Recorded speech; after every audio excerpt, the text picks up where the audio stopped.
ಎಲ್ಲರಿಗೂ ನಮಸ್ಕಾರ.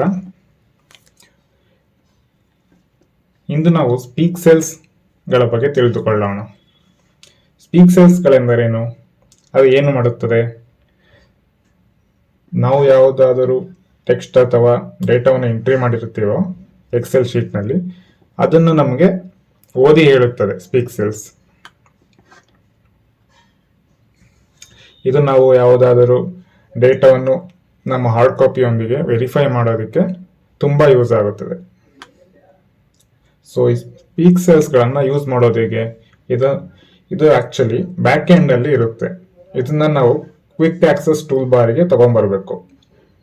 ಅದಕ್ಕೆ ನಾವೀಗ ಫೈಲ್ಗೆ ಹೋಗಿ ಆಪ್ಷನ್ಸ್ ಮೇಲೆ ಕ್ಲಿಕ್ ಮಾಡೋಣ. ನಂತರ ಕ್ವಿಕ್ ಆಕ್ಸೆಸ್ ಟೂಲ್ ಬಾರ್ ಮೇಲೆ ಕ್ಲಿಕ್ ಮಾಡೋಣ.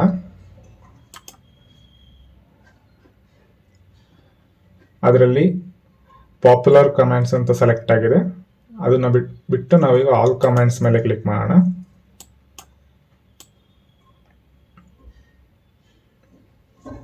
ಇದರಲ್ಲಿ ನಾನೀಗ ಸ್ಪೀಕ್ ಸೆಲ್ಸ್ನ ಸೆಲೆಕ್ಟ್ ಮಾಡ್ತಾ ಇದ್ದೀನಿ.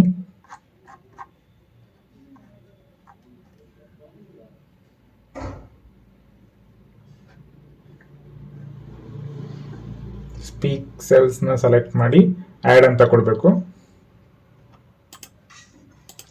ಹಾಗೇನೆ ಇನ್ಯಾವುದು ಸ್ಟಾಪ್ ಸ್ಪೀಕ್ ಸೆಲ್ಸ್ ಅಂತ ಒಂದು ಆಪ್ಷನ್ ಇದೆ, ಅದನ್ನು ಕೂಡ ಸೆಲೆಕ್ಟ್ ಮಾಡಿ ನಾನೀಗ ಆ್ಯಡ್ ಅಂತ ಕೊಡ್ತಾ ಇದ್ದೀನಿ.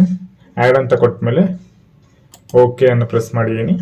ಸೊ ನೀವಿಲ್ಲಿ ನೋಡ್ಬೋದು, ಇವಾಗ ಕ್ವಿಕ್ ಆಕ್ಸೆಸ್ ಟೂಲ್ ಬಾರ್ ಅಲ್ಲಿ ಸ್ಪೀಕ್ ಸೆಲ್ಸ್ ಮತ್ತೆ ಸ್ಟಾಪ್ ಸ್ಪೀಕ್ ಸೆಲ್ಸ್ ಎರಡನ್ನೂ ಬಂದು ಕೂತಿದೆ. ಸೊ ಈ ಸ್ಪೀಕ್ ಸೆಲ್ಸ್ ಹೇಗೆ ವರ್ಕ್ ಆಗುತ್ತೆ ಅಂತ ನಾನೀಗ ತೋರಿಸ್ಕೊಡ್ತೀನಿ. ನಾನು ಈ ಡೇಟಾನ ಸೆಲೆಕ್ಟ್ ಮಾಡಿದ್ದೀನಿ. ಈಗ ನಾನು ಸ್ಪೀಕ್ ಸೆಲ್ಸ್ ಮೇಲೆ ಕ್ಲಿಕ್ ಮಾಡ್ತಾ ಇದ್ದೀನಿ. Name/subject, science, mathematics, social science, English, computer applications, total marks, percentage, Rajkumar, 91, 70, 87, 41, 68, 357, 71.4%, Ramkumar, 90, 56, 45, ನೀವು ಅದನ್ನು 57. ಸ್ಟಾಪ್ ಸ್ಪೀಕ್ ಸೆಲ್ಸ್ ಅನ್ನೋ ಐಕಾನ್ ಮೇಲೆ ಕ್ಲಿಕ್ ಮಾಡಿದ್ರೆ ಅದು ಸ್ಪೀಕ್ ಮಾಡೋದನ್ನ ನಿಲ್ಲಿಸುತ್ತೆ.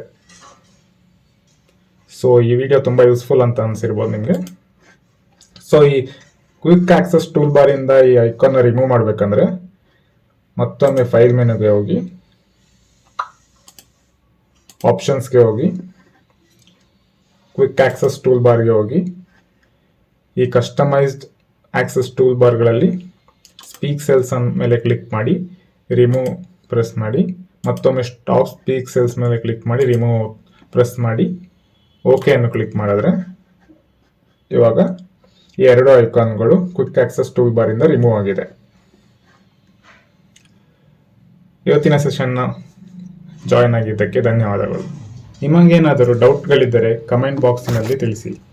ನಾವು ಅದಕ್ಕೆ ಆದಷ್ಟು ಬೇಗ ಪ್ರತಿಕ್ರಿಯೆ ನೀಡುತ್ತೇವೆ. ಹಾಗೆಯೇ ನಮ್ಮ ವಿಡಿಯೋಗಳಿಗೆ ಲೈಕ್ ಮತ್ತು ನಮ್ಮ ಚಾನಲ್ಗೆ ಸಬ್ಸ್ಕ್ರೈಬ್ ಆಗುವುದನ್ನು ಮರೆಯಬೇಡಿ. ನಿಮ್ಮ ಸ್ನೇಹಿತರು ಯಾರಾದರೂ ಎಕ್ಸೆಲ್ ಕಲಿಯುವ ಆಸಕ್ತಿ ಇದ್ದರೆ ಅವರಿಗೆ ನಮ್ಮ ವಿಡಿಯೋಗಳನ್ನು ಶೇರ್ ಮಾಡಿ. ಧನ್ಯವಾದಗಳು.